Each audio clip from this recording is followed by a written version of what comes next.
पौने चुने थे, जिसमें आपके लोग भी शामिल थे आज से 14 से पहले। ये मत कहिए बड़े महान थे। संसद का सत्र समाप्त होता है, पार्लियामेंट की परंपराओं के अनुसार वंदे मातरम गाया जाता है।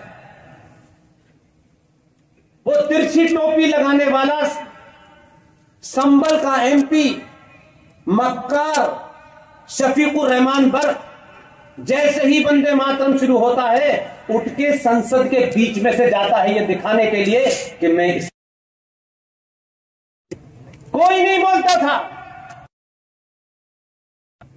बात बड़ी बड़ी करते थे सब। आपको क्रेडिट देता। 2014 में भी वो जीता। ऐसा नहीं कि संसद में कुछ बैठने वाले लोग बदल गए, कुछ बदले हैं। हां, एक बदलाव जरूर हुआ। अब वो एमपी है आज भी संभल वाला, लेकिन उसे पता चल गया कि वंदे मातरम से इस बार उठूंगा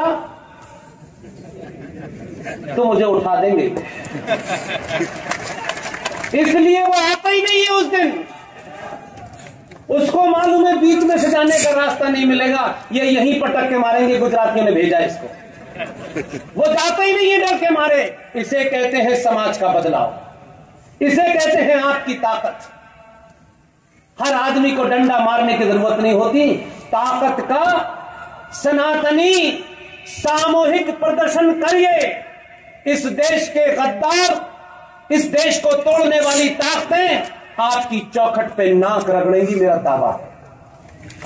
अपनी ताकत का सामूहिक प्रदर्शन करिए, किसी की मत दीजिए। एक बार यही सिलसिला करिए, ये माइक भी बंद हो जाएगा, ये पजामा भी नीचे हो जाएगा। जगह जगह लोग कुर्ते के ऊपर जनेऊ डाल के घूमने लगेंगे, अपना गोत्र बताने लगेंगे।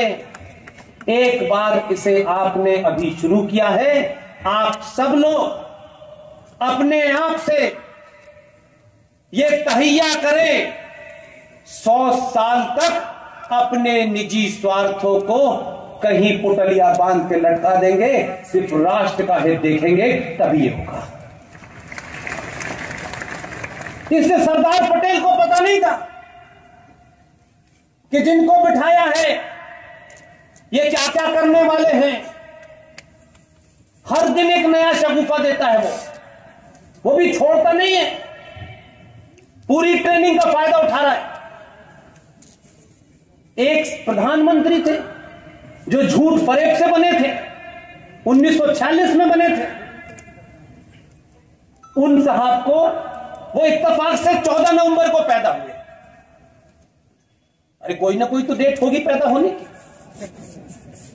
आप पैदा हो गए कोई पूरी बात नहीं। लेकिन ये मुझे समझ में नहीं आया कि भारत की सरकारों ने 14 नवंबर को बाल दिवस क्यों घोषित किया। ऐसा बालक कभी न पैदा हो भाई। आखिर इस बालक ने ऐसा क्या काम किया था? माउंट एवरेस्ट पे चढ़ गया था, कोई पाताल में चला गया था, क्या किया था? उसके नाम से बाल दिवस बना करके भारत के बच्चों के साथ जो अत्याचार किया है उसकी सामूहिक माफी मांगनी चाहिए। और हमसे कहा गया बाल दिवस है आज। अब बच्चा पूछता है कि इस बालक ने क्या किया था ये बता। किसी ने कहा कि ये बच्चों से बड़ा प्यार करते थे। मैंने कहा अब 2022 के भारत में सच बोलो, ये बच्चों से नहीं बच्चों की अम्मी से प्यार किया। इन्हें बच्चों में कोई इंटरेस्ट नहीं, इन्हें अम्मी जान में इंटरेस्ट। इसलिए उसने आपके अंदर के उस सच्चाई को जगाने के लिए, मैं कहता हूं कुछ घटनाएं होती हैं जिसके कारण राष्ट्र की सोच बदल जाती है। सत्ता चलाना, फौज, पुलिस, न्यायपालिका, ये अनादिकाल तक, जब तक दुनिया है तब तक रहेंगे। ये देश चला सकते हैं, राष्ट्र नहीं चला सकते। एक छोटी सी घटना ने इस मुहिम को, जिसको हम सब लोगों ने चलाया, हमने ये नहीं कहा कि हमारे बच्चे के नाम पे बाल दिवस रख दो, हमने नहीं कहा। हमने कहा कि इतिहास की भूलों से सीखिए। अगर आप नरेटिव बदलना चाहते हैं, बहादुरी की बात बताना चाहते हैं, तो आपके समाज में, आपके इतिहास में ऐसे योद्धा पैदा नहीं हुए। हमने उनको जाना नहीं, इसलिए बच्चे आपके कायर बन रहे हैं और हर बच्चा चाचा नेहरू बनना चाहता है। गलत आदत बचपन से ही डाल दिया आपने। बड़े होकर वो चाचा नेहरू बन गया तो मुश्किल होगा। इसलिए बदलाव हुआ। हम कह रहे थे, लगातार कह रहे थे, सत्ता में जो कुछ करना है करिए, लेकिन राष्ट्र की सोच बदलने के लिए आपको अपने आइकॉन बदलने होंगे। इसलिए एक छोटी सी मांग रखी और हमने अपना कोई स्वार्थ नहीं देखा। हमने इतिहास की एक घटना को उठाया और कहा, गुरु गोविंद सिंह के 4 पुत्र थे।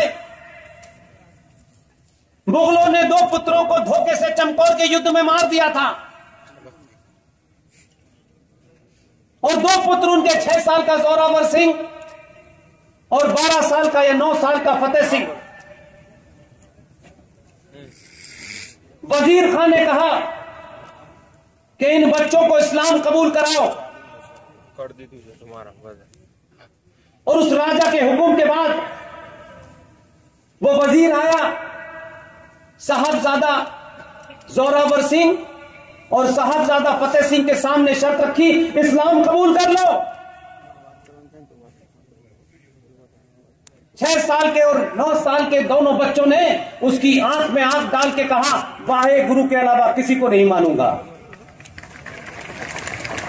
दोनों बच्चों को दीवार में जिंदा चिनवा दिया गया। दोनों बच्चे रोए नहीं, दोनों बच्चों की मृत्यु हो गई। यह कहानी उन बच्चों की दादी गुर्जरी देवी को जब बताई गई कि जोरावर सिंह और फतेह सिंह को दीवार में चिनवा दिया गया, तो बेचारी सदमे से उनकी मौत हो गई। हमने कहा कि अगर आज की बहुत सारी प्रॉब्लम का हल आज के बच्चों को बताना है, तो बताओ कि ये जो आज कन्वर्जन की बीमारी है, तलवार के जोर पर जो कन्वर्जन हो रहा है, जगह जगह हो रहा है, अगर आज के बच्चों को गुरु गोविंद सिंह के दोनों बच्चों का इतिहास बताया जाता तो कोई ये नहीं कहता कि आज कन्वर्जन हो रहा है। ये 1400 साल से यही चल रहा है। इसलिए बाल दिवस मनाना है तो 14 नवंबर को भारत के पहले प्रधानमंत्री की जन्मतिथि का गुणगान करें, बच्चों पे अत्याचार न करें। और 26 दिसंबर को जिस दिन दोनों बच्चों को दीवार में चिनवा दिया गया था, उनकी मृत्यु हुई थी, उस दिन को बाल वीर दिवस घोषित करें। आपके आदमी ने बिना देर किए इसकी घोषणा कर दी।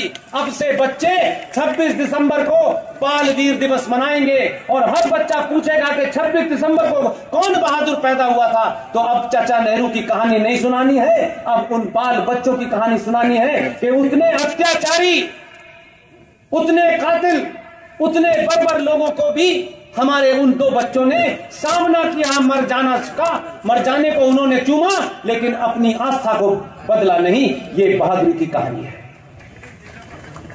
आप संविधान की बात करते हैं, पढ़ तो लीजिए। इसलिए मैं बार बार गुजरात आकर के आपसे मांग करता हूं। मुझे मालूम है बिहार में जाकर के ये मांग नहीं होगी मेरी पूरी, वहां तो कोटे का मामला है। इसलिए आपसे मांग करता हूं, मैं आपकी मदद चाहता हूं मैं कि आप इसमें मेरी मदद कीजिए। आप मदद नहीं करेंगे तो काम नहीं बनेगा। इसलिए आपसे ताकत चाहता हूं मैं कि आप उन मांगों को साथ दीजिए। सत्ता पे बैठने वाला आज नहीं, कल नहीं, 10 साल, 20 साल, 15 साल, हम सबको जाना है एक ना एक दिन। आने वाली नस्लें हमें इसी बात के लिए याद रखेंगी कि ये समय पे बोले, ये समय पे चुप नहीं रहे, अपने स्वार्थों के लिए इन्होंने समझौता नहीं किया। इसलिए खूब खूब जोर से बोलिए। आप लोगों को एक छोटी सी मांग है, जिसके लिए कोई कमेटी, जिसके लिए पार्लियामेंट का कोई सेशन नहीं बुलाना है, एक छोटा सा ऑर्डर निकाल देना है, ताकि आज भारत का युवा, भारत के बच्चे जो ये समझते हैं कि भारत का संविधान सेकुलर था, इसे कुछ बीजेपी वाले कम्युनल बना रहे हैं, उनके उस पाखंड को साफ करने के लिए आप अपने राज्य के जो भी ताकतवर नेता हों, जिनकी बात लोक कल्याण विभाग में सुनी जाती हो, उनसे सिर्फ एक मांग रखिए और ये कहिए कि भारत का जो ओरिजिनल संविधान है, जो ओरिजिनल कॉपी है संविधान की, उस संविधान की कॉपी को हजारों लाखों की तादाद में छपवाई जाए और देश का हर गणमान्य आदमी जो उसे लेना चाहता हो वो ले। आप कहेंगे कि मैं आपसे क्यों ये कह रहा हूं? हमारे बीच में उनकी आज औलादें भी नहीं, उनके वारिस भी नहीं है। इन 70 सालों में कायरों ने उनको समाप्त कर दिया, लेकिन कितना बड़ा काम उन्होंने किया। हम सब लोगों ने नई मांगे, बेमतलब की मांगे, असल मांग को करते और घर में रख देते। ये है ओरिजिनल संविधान की कॉपी। इसे आरएसएस ने नहीं बनाया, इसे बीजेपी विश्व हिंदू परिषद ने नहीं बनाया, उस कमेटी में ये बेचारे थे भी नहीं। अगर सच रख देते तो आज भारत को पता चलता